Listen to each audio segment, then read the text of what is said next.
Greetings from Peace Vigil, where we believe that peace needs all of us. Today, we will be taking an in depth look at the ongoing farmers' demonstrations in India against three agricultural laws passed in 2020. We are pleased to be joined by our friend Jagmohan Singh, who has just returned from the demonstrations. Jagmohan Singh is a long-time advocate for justice, rights, and peace in India and is also the nephew of the great Indian freedom fighter Bhagat Singh. Peace Vigil's own Sameer Dosani was able to go into some depth about the history of farmers' struggles in India and the opportunity that the present moment represents. If you like this video, please remember to like it and share it, and also subscribe to our channel. Thank you. Jagmohan Singh, thank you very much for joining. It's my pleasure to be with the Peace Vigil. So I thought just the first thing I'd like to ask is, you've recently been with the farmers who have been blocking some roads outside of Delhi and have been organizing demonstrations. What is the situation on the ground? Actually, it has been more than 55 days that this agitation is going on. First, it was confined to Punjab and mostly within the state, and then slowly it moved towards Delhi, and Haryana joined, and then other states have also joined in it, because as they realized that these three bills which have been now made act, how they are going to influence the life of the small farmers particularly. So that, and in this there is a interesting thing people normally like to know, why there are 32 farmer organizations within Punjab. Actually, this is all that Agriculture Produce Marketing Committee, as because APMC, were established, but their functioning was actually because of the guard by the farmers. And that was a local, usually local issue.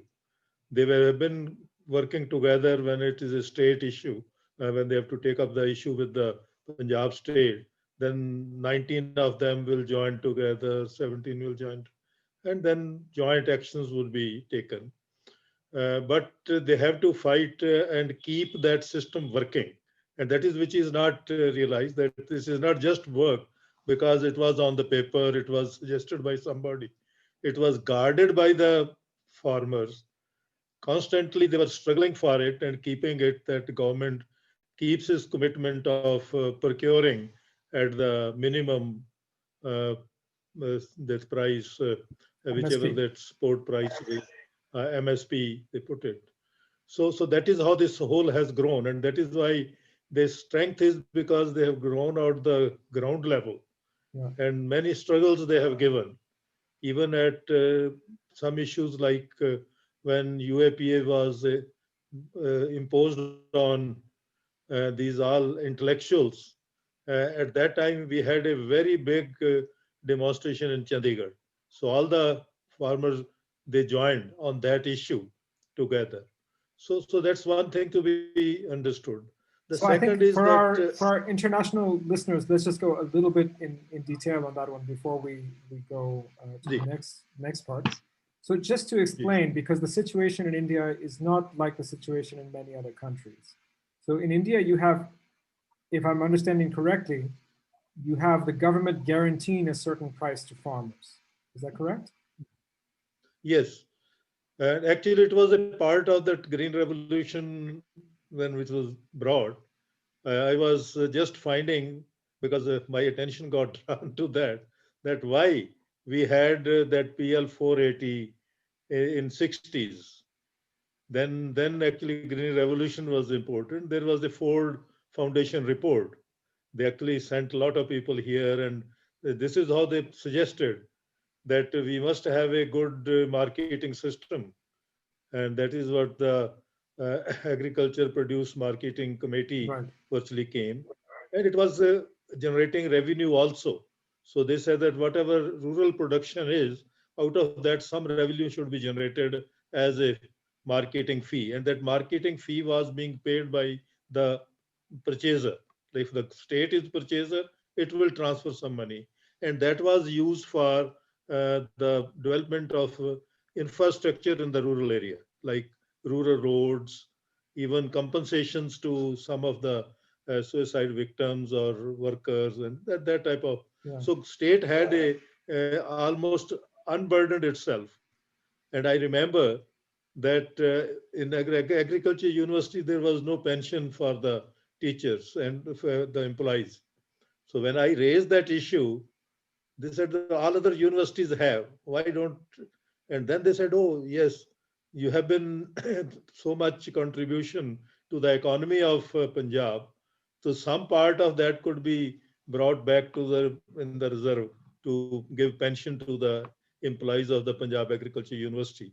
So that way, this was a reserve, Yeah. which was giving kind of leverage to the state to help and keep some of its responsibilities towards the rural sector. Right. So let's, if I may, again for the listeners, just we go over the story in a little bit of detail. So you know, one feels, especially because the U.S. was supporting Pakistan during this time, the 60s and the 70s, and it was all Cold War politics. So the general feeling would be that India sort of took the Soviet Union support and sort of followed the more, I would say, bureaucratic and statist kind of policies. And to some extent, that may be true. But in the agricultural sector in Punjab specifically, but in the western part of India, sort of more generally, you had these big Ford Foundation projects coming in, so-called Green Revolution, to boost agricultural production.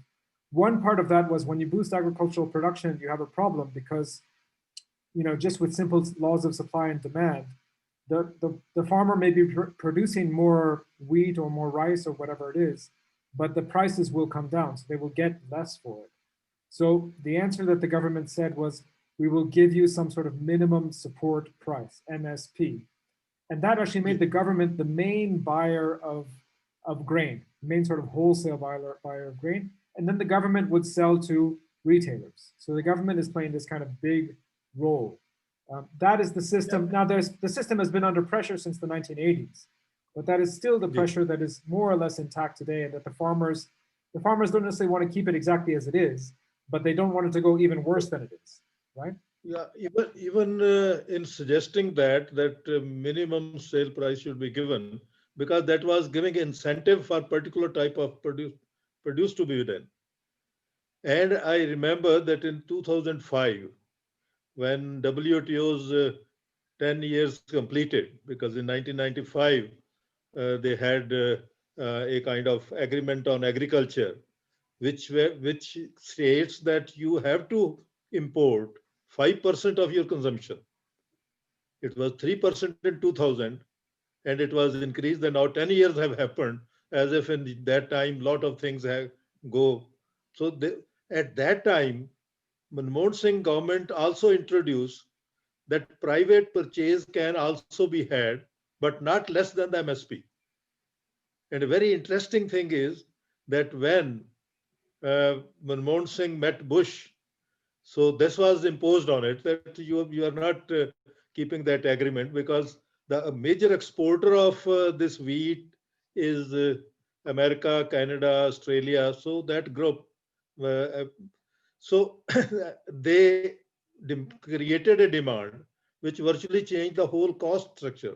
But interesting thing was that Australian Wheat Board was selling us at 1150 rupees per ton, and Reliance was purchasing for Australian Wheat Board from Punjab at 750 rupees. I say, let us this understand that how your wheat is being handed over to them for their go down, and they are selling their old stock and still earning 400 rupees per ton. So that was the game. So it was slowly they were trying to introduce, and one interesting thing happened, because I went to this Khanna is close to Ludhiana, and it is taken to be the largest Asian market for wheat. There is so much which comes there. And even some people from the American embassy came to verify that is it that much and how much wheat is being handled here. And then that privatization, private purchase was also introduced. So that was an old story. But now what happened, that they introduced these three bills immediately, and they were also brought as ordinance, as if there was an emergency in June. And now I wanted to say, what was the emergency? And their own report has come that in August, earlier 3 months, they have exported 27,500 rupees of worth of essential food items to the export. So that was the emergency that you want to do. And the price which was being paid by the consumer here was, the onion was more than 100 rupees per kg, and potato was more than 60 rupees per kg. So this similar thing, now I was finding that in 2015, there was a report that this happened to the pulses, that those speculators, they speculated that where production will be less, and it's a word cartel, and they have joint hands with each other, and then they delayed the delivery also, which was to come, so that a scarcity is created. And the same thing happened with the pulses, the tur pulses, which is more commonly used, or the gram. And the cost was 50, 60 rupees prior to that. It went up to 120 rupees per kg. So that report, now I was trying to find out that why don't we learn from that? Because that was exposed by the income tax department also, because a lot of things have happened in that. And that is why now the farmer understands that. Two things which it makes him understand on the ground is that most of the agriculture workers come from the eastern UP and Bihar, where this APMC was abolished by Nitish Kumar. And I always wondered, a man who claims to be socialist, claims to be the follower of Lohiya, why did he do it? That he didn't wanted the farmers to have the good return, because then they become independent, they start questioning. So you want to keep them dependent and keep them at a particular level of poverty. So when they come here and they talk to our farmers, they now from them they understand that he is a holder of 5 to 10 acres of land, but he is coming for labor to Punjab to supplement his own income. And then they said that that means, well, having a regulated market and not having a market, well, how much difference does it make? Sure. And the very interesting thing is that why don't they wanted in these laws, they wanted a parallel independent markets to be established by anybody. But with no registration, but he has a PAN card, he can do it. Agriculture business, he can do it. And that was a word they are said, what? Because AMC fee is to be avoided. It is not only avoiding fee, but is avoiding income tax also. Because if you purchase from a market, it gets recorded. That record is available to the government, that who has purchased how much from where. And then the sale price, and then that income, and that, because that is a business income. The farmer's income is not taxed, but business income is taxed. So if you do even business with the food items or the agriculture produce, you have to pay the tax. So they want to avoid the tax also. And when they avoid tax, it is very, I was just discussing, because our cities had a octroi. It was in 2003 that octroi was withdrawn. Well, why octroi was withdrawn? Because that octroi gets recorded how much thing somebody has brought in the city and then sold. And then that will be calculated, and he will be, and this fraud of 2000, scam of 2015 of pulses was also exposed by the income tax. Wow. So just they followed it. So they want to, and third very important aspect to be understood is that now within the Indian economy, the only sector which showed growth was the agriculture sector, 3.5%.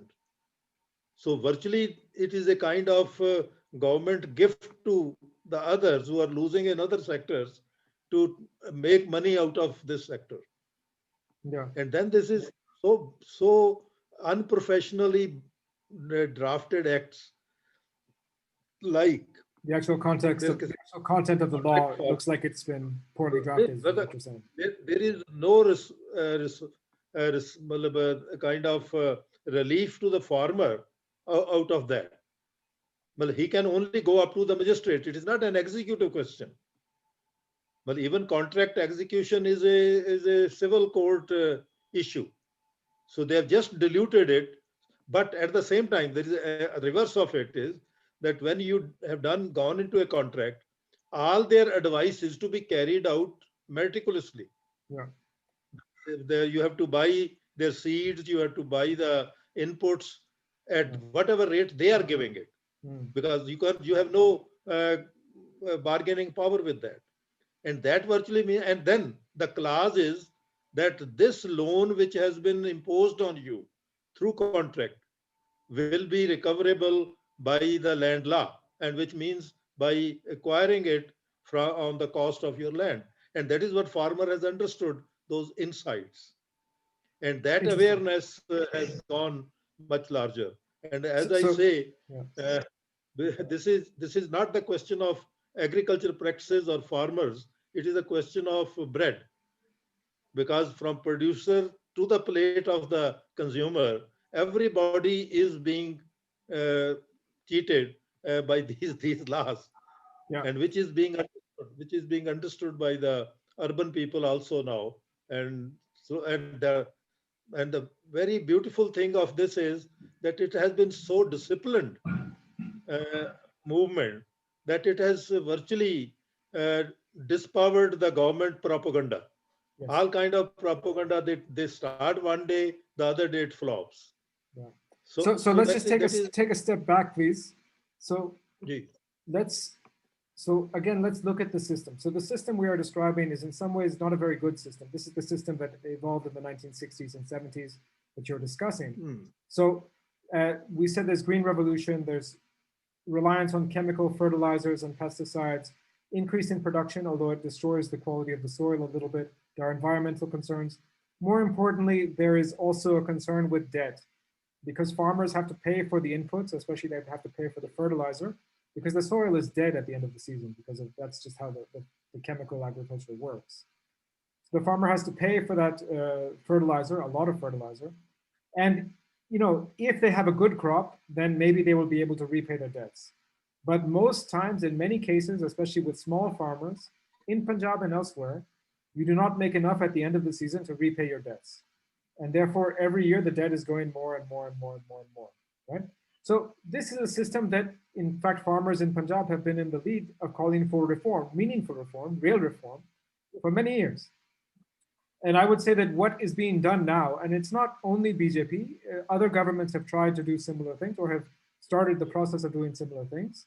What they're trying to do is a complete deregulation, so that that minimum support price will eventually be destroyed, so that the big corporate businesses can set up their own corporate farms and try to make money through that. As we say, this is one of the few sectors where it's possible to make money right now in India.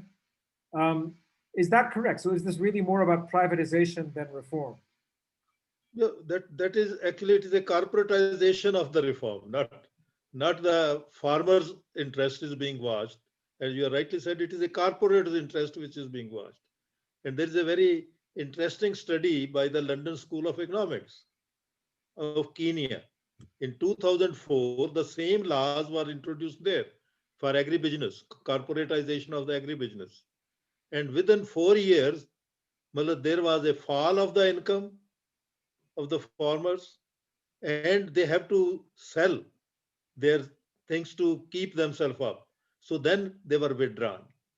So now when they were saying it, that let us try it, what does that try means? There is a lot of experience of Latin America.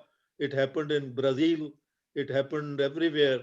And even yesterday there was a message from the small family farmer defenders. There is a group in America who say we are fighting for this, and we are encouraged by this movement that it has brought that on issue on that. And a very important aspect of another aspect of this whole is that how you like interesting part is why farmers could understand that Adani is building a mechanical handling storage. And you know from where the money has come? Money has come from the Food Corporation of India. It is advanced to them 800 crore rupees. It has been advanced to them. And then they have to be paid rent for that also. So the whole mechanism of building the corporate interest, and this is a 20,000 million tons storage, and then they are allowed their own train. Because it is not government train, they will be having their own train, and it can be taken anywhere. And they say we are actually holding it for the Food Corporation of India. Even that food security itself. And earlier there was a Shanta Kumar who was one of the BJP chief minister also, and minister. He was chief minister of Himachal Pradesh. His committee report gave that FCI should be dissolved.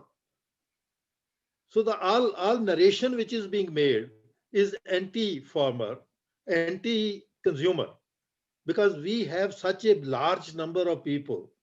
And it was a joke when our Prime Minister said that 80 crore people, that means 800 million people, will be provided monthly 5 kg of the grains and 1 kg of pulses. I say, what a joke.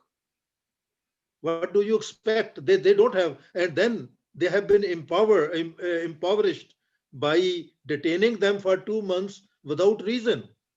Because Corona is coming on an aeroplane and you are detaining the people in their houses and closing down all works.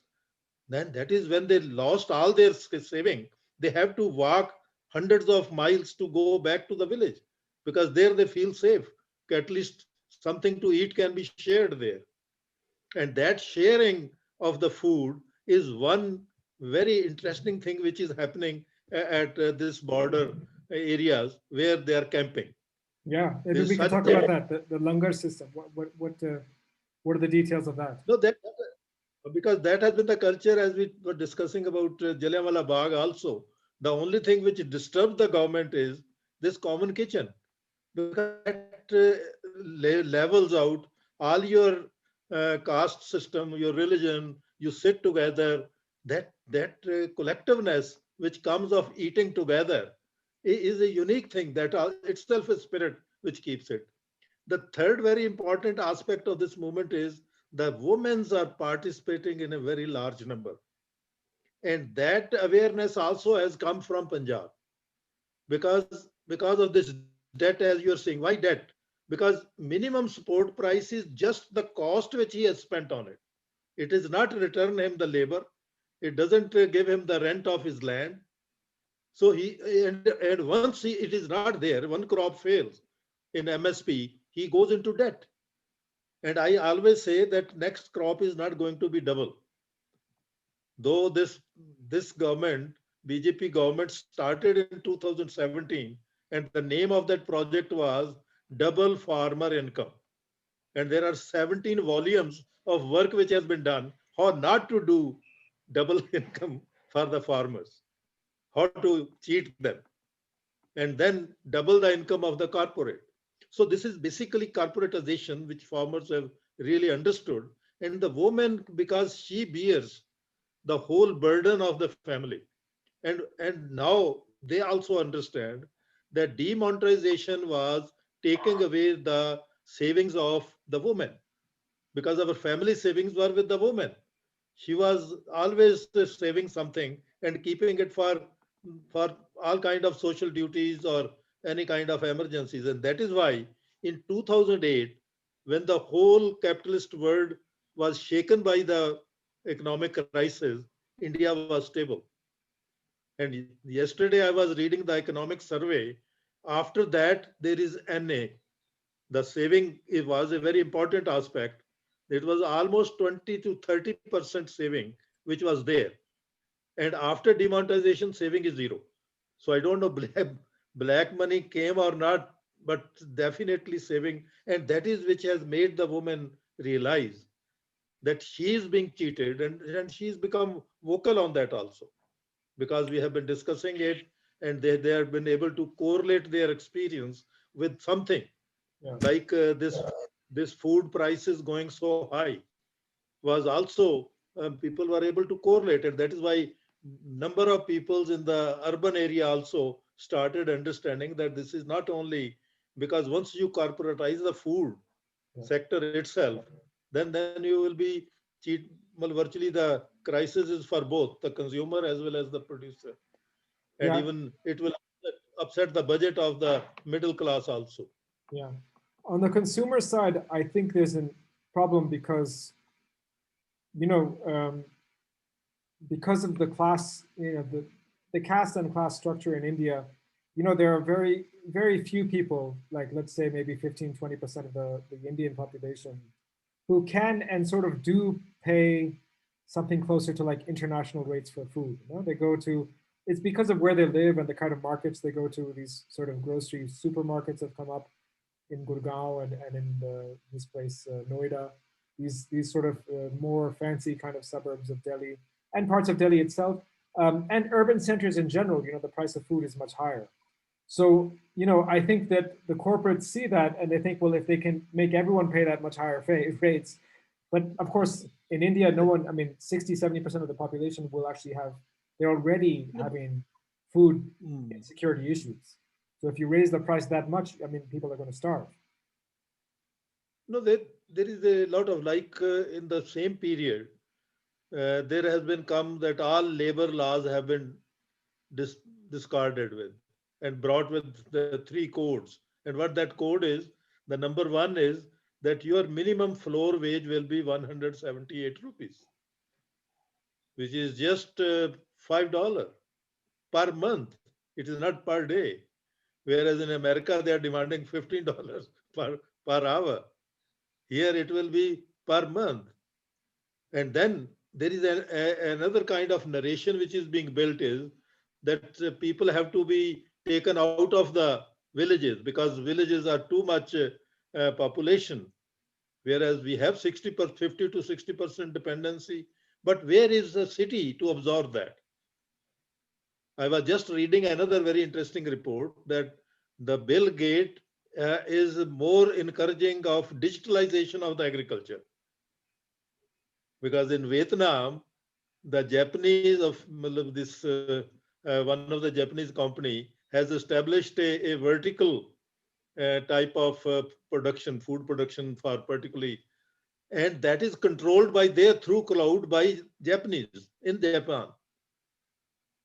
So when a report comes that in America, the largest landlord is Bill Gates, the land he has acquired is for experimenting that how food, and that is why the pandemic and the food are virtually sector because pandemic creates the problem, and that's also nutrition based.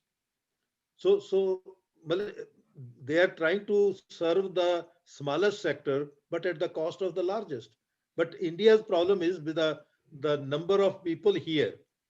Until you address their needs, you cannot address to the public's need. Yeah. Though World Bank's earlier advice was that the consumer market is only 15% to 20% of the Indians.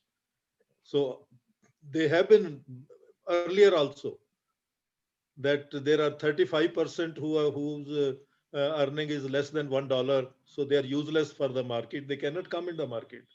And then there is people with $1 to $2. There was 45%.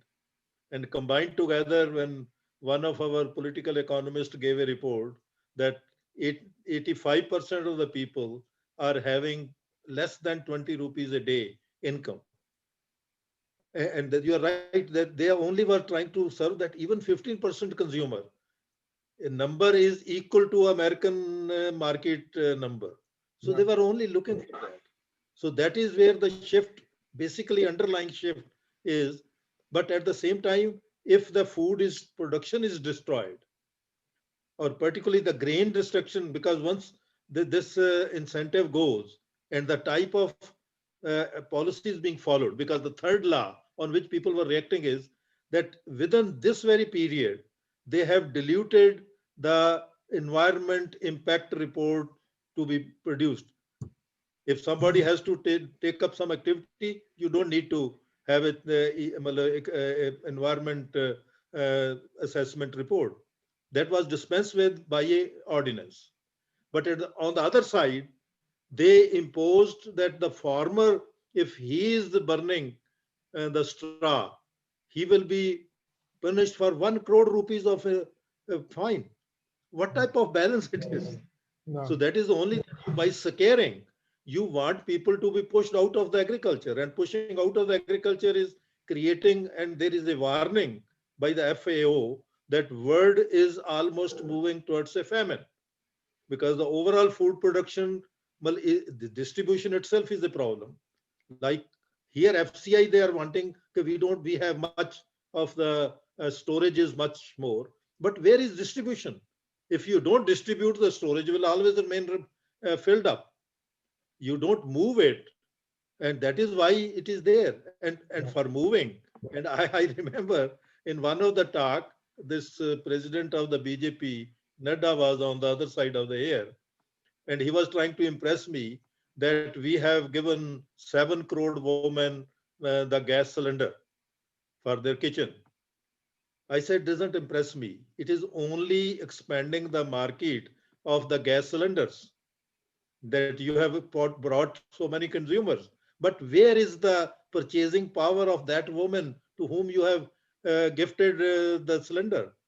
If you would have given me this statistic that I have made this woman, our government has made this woman to earn 2,000 rupees per month, I would be happy, because at least 1,000 will go to your market and 1,000 will be left with her to take care of her family needs. But that is where the policy basis is.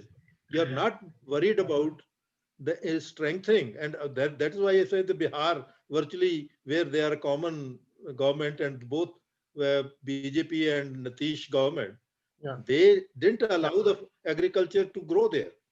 Agriculturist is the same old as sometime Sahajanand Saraswati, one of the great, he's a leader. He said, what made me from I was a fakir, but it made me an activist, because when I saw a farmer who has just been one underwear with him, and he dies with that only, that even he has not been able to feed. Though this laws virtually, not corporatization is one part of it, but the effect of it. And it is most interesting that every farmer, people have talked to everyone, every woman, everybody is informed. It is not it is only the misgiving of the government, which they wanted to create, which is not being bought by the people. And then once and the most interesting social change which this movement is bringing is that it has brought a horizontal line, that all those who are farmers or with the farmer, maybe wherever they belong to, and whichever caste or religion they belong to, they have a common problem of a honorable return from their farm. And that is where the government responsibility is there, that they make or the social justice demands that at least you make it. And then now they say we are directly paying, and that's another joke, that you say that to 7 crore farmers, you are paying annually 6,000 rupees. I said, this is cheating. You are not returning their labor cost. You are just trying to buy them. And that also happens that before elections, this money is distributed and now they are recovering it. Oh, it was wrongly given to you because you didn't qualify for it, and now the recovery notices are being. So Okay, it is. so I just want to try and simplify a little bit. So what we're talking about is really at least 2 or 3 sort of main issues. There's one issue around sort of trying to divide the farmers' movements through paying some people off and so on. And there, I think when you mentioned that in Delhi, the actions that are taking place outside of Delhi, there really is an effect to the opposite. You find Muslim, Sikh, Hindu, everyone is sort of sitting down at the same table across caste lines and so on, and building up a sense of camaraderie. Even non-Punjabis, people from other states, everyone is coming together, and especially the act of communal eating is one very sort of almost revolutionary act in this context where the state is trying to divide. Have I got that right? Yes, that's it. Fantastic. So that's one aspect. There's another aspect that we're talking about, which is really the role of law. So these laws themselves were passed as if it was kind of an emergency. They were used under the guise of coronavirus to pass them, although it had nothing to do with coronavirus. And now we have the Supreme Court saying things that I don't know how you find them. I find them a little bit strange and inconsistent. Talk to me a little bit about what the Supreme Court is doing. Yeah, this is I think there's another very interesting aspect of the Indian Constitution. There is a 4th chapter of the Constitution which says the directive principles of state policy, that what should be the principles of the state policy. And very first line says that state policy cannot be reviewed by the court. And this is a matter of state policy. So that has been wrongly brought or rightly brought. That is not the question. And then if your representative, and that is what I use that clause, that people have not bankrupted themselves by putting a vote for 5 years, they are not sold themselves. They will remain, and this is first time that the policy review is by the farmers. And most interesting thing part of that is in UN, there is a UN charter of the Declaration of the Rights of Peasants and Rural Workers. It is 2018 and India is a signatory. And that says that any policy matter, because this is the most fragile area of the rural people and there is a dependency of them, any policy about them should be in consultation with native and them then. And that is what it now became the focus, and that is why 26 January is becoming important.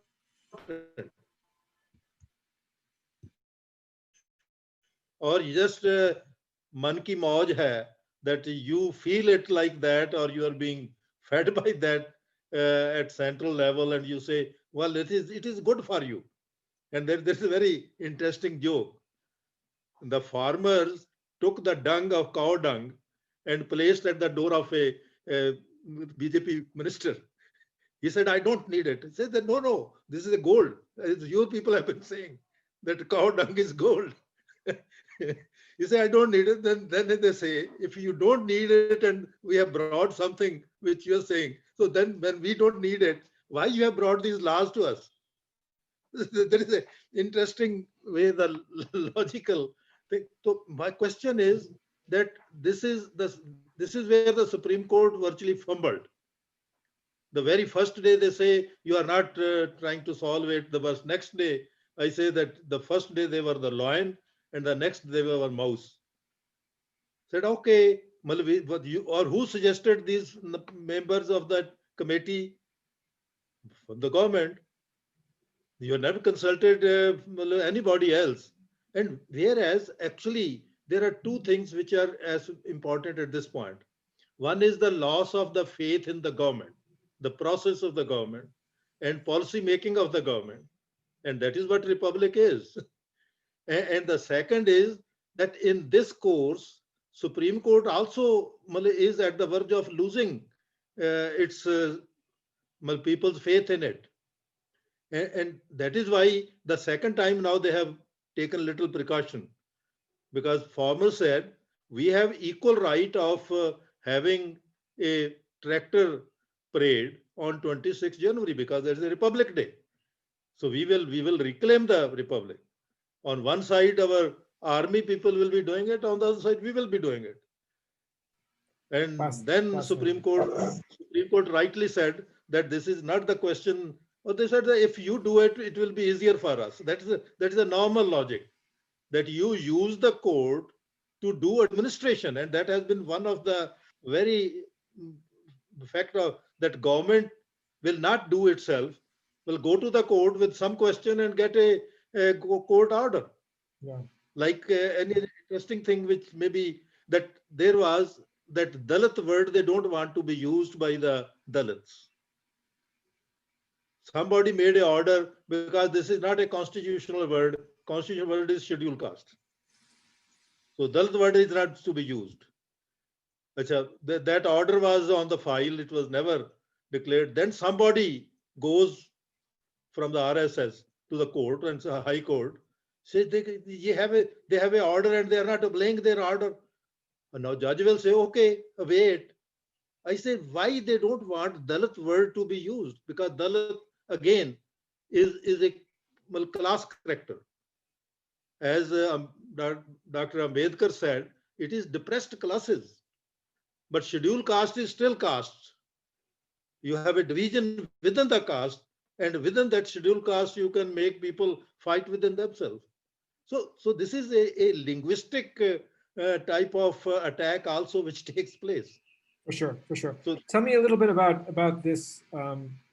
This kind of, I think it's not a coincidence that it's the certain people in Punjab who've been leading this. I think Punjab has a history of these kind of activisms and also people trying to sort of come in and steal the land. Can you talk a little bit about that, sir? Yes, that definitely there has been long struggles even during, but Bengal also has a same kind of struggle. But Punjab definitely, because when you are in a struggle, you try that strengthen you, your history strengthen you. Like if you talk about Guru Gobind Singh, his coming with a program where you brought this panchayat system. Well, his was that if until 5 people sit together and decide, one man should not do, and I will obey if you order me. So that type of traditions definitely get boosted up, and it gives you courage. Like Bhagat Singh's saying, and interestingly, the last program which he drafted was what this peasant movement is doing, and people have read that. He says that there should not be, at that time it was that landlordism, but now he says the corporatization in the agriculture. The debt should be removed because until you unburden the farmer of the debt, and that is the process of capitalism or capitalistic process into that when money becomes input dependent, then so then he says that better to organize agriculture by scientific way and efficiently and cooperatively. So these are, so now that definitely, or particularly one movement which was the success during the colonial period was 1907 Pagdi Sambhal Jatta movement. The only movement in the whole of the colonial period or anti-colonial war was withdrawal of the orders. And that is, people are now conscious that the withdrawal is, and that could be forced on it because you neutralize it and then we sit together and make a policy. Definitely, farmer want that policy will be more towards justification or providing justice to the farmer, not taking away from him. And that small land holding which is having, and now there is a lot of women farmers which have come up because these people who committed suicide, the women, because women said that I can't die, my husband can die because I have to take care of the kids, and they have struggled, and there are beautiful stories which have come of that, and that is which is a strength now. And our women's participation, particularly in Gadar party, there was one woman whose husband first assured that he will go with the other people to India. But later on, he forced him. She said that now I have to take up the duty. So there are these stories virtually enrich the your struggling and understanding also. So, but that has also come up from other states also now. So Punjab, because it has that fighting spirit which was there, as I told you, for maintaining this system, whatever it was with all its defects, but it was now appreciated by others also. Fantastic. The last question I'd like to ask you is, we've talked about corporatization, we've talked about privatization, we've talked about sort of deregulation, but there are some who say, look, this is just about an actual land grab. They want to just steal the land from the farmers. So is that a legitimate concern, or are people being too afraid of something? No, no, I think that is the concern people have, because another kind of input to Punjab is that Punjab's agriculture is not because of the farmers' input. It is our people who have the diaspora, which has gone out of the country, has actually returned. Lot of reimbursement has come from there. Even my own family, my elder brother, I helped him because I was in the engineering college. I was reading the newspaper and I heard that he has the right to get a work permit in England. So he went to England. And the very first thing he did was, whatever earning was with him, he gifted a tractor to my one brother who was taking care of the. So that is the inputs. It has not, the inputs have not come from inputs have come from all over. That's why you feel so much concern in the Punjabi diaspora, that they have been attached with this very land, and their inputs are there. So that is one important factor to be understood. Like the farmer who comes to Punjab as a laborer takes away money, and he is sustaining himself in East UP and Bihar. He has also learned the technique and taken it there. He takes the seeds from here and do that. So this is that information sharing also. The concern is that now they know in Brazil, the corporatization actually removed people out of land, displacement, large number displacement took place. Here also a lot of displacement is taking place of the Adivasi farmers and others.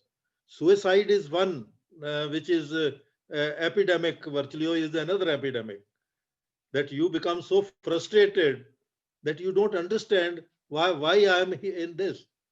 So that law itself, people read it. Now people are that was one of their problem with the government and BJP propaganda was they can read and write. We thought that farmer is a illiterate person, but now our families have expanded, and and one farmer was very rightly saying that whatever I am here with my 10 acres of land is because my son and daughter-in-law, both are teachers. They bring in almost 70,000 rupees monthly. That is why it's not land which is giving me, but it is this supplementary and collectiveness which is there. So that is to be understood, and that farmers, they have understood the word. And Latin America has a lot of such examples where people were pushed out. Even within America, a lot of small farmers have been pushed out of the agriculture, and that is what I think.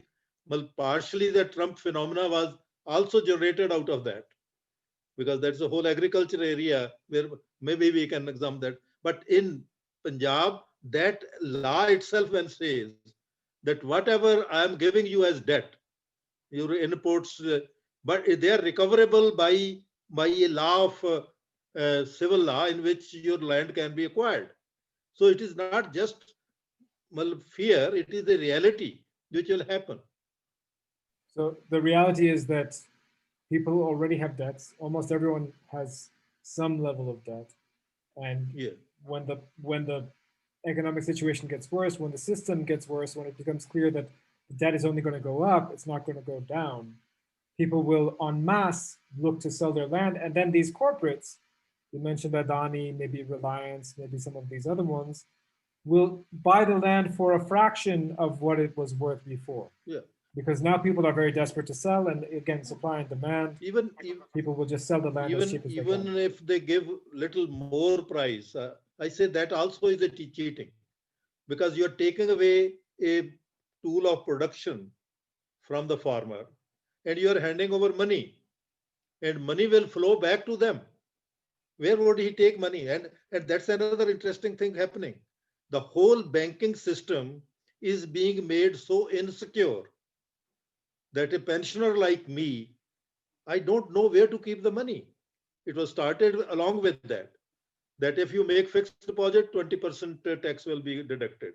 So you wanted to discourage people to go for fixed deposit.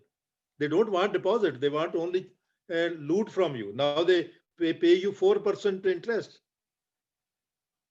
So it is interesting, and that is that if money comes, and that is why I say, oh, money to car le li, have made some, at least house is another thing, but how to run? Money cannot give you you are not a, and that happened very interestingly, because at one time, this scheme of voluntary retirement came to the banking. And one of my bank manager said, I have got 30 lakh rupees and I have starting my son's work. And within 2-3 days, that whole money was disappeared. because money cannot run the business. Business accruemanship is another thing. And that is why this part of the fear is a reality. People are able to understand, and that is why the women are also fighting that if I have a land, at least I can, with my labor, I can produce the essential food items for my family. Not for sale. You can do other labor work to bring in it. And that's very interesting phenomena also in Punjab. That in Punjab villages, the agriculture worker, which is a Dalit, he has not moved out of the village because he has a minimum security there. He has a house. He can collect the food for the year during the harvesting period. He has an animal, and now there was a problem of keeping animal for milk, nutrition, or making, and he goes to 25 meet 30 miles or on his, earlier he used to go on bicycle, now he can go on a two-wheeler, and he earns 5 or 10,000 rupees monthly as a labor. That makes his life much better. So that is why he is not moved out of the village. That the village population has changed. The demography of the village population has changed from 25% to 40%. The 40% Dalit are there because farmers are moving out because their children want to run away and they invest on that. So I think that fear of losing, well, the whole land is a real one. If this, and that is where make it, because once they have realized, and everybody has realized, it is not only the leaders, that consciousness has gone deeper to every person. And in this discussion, they have also understood that how the things are, and that is why this 2018 declaration came. Lula was representing, his movement was known as the mass movement of landless people. MST, Movimento Sem Tierras, the people who, the landless people's movement in Brazil. And how does that landlessness came? Virtually, people were trying to understand that. So I think this is a fighting reality.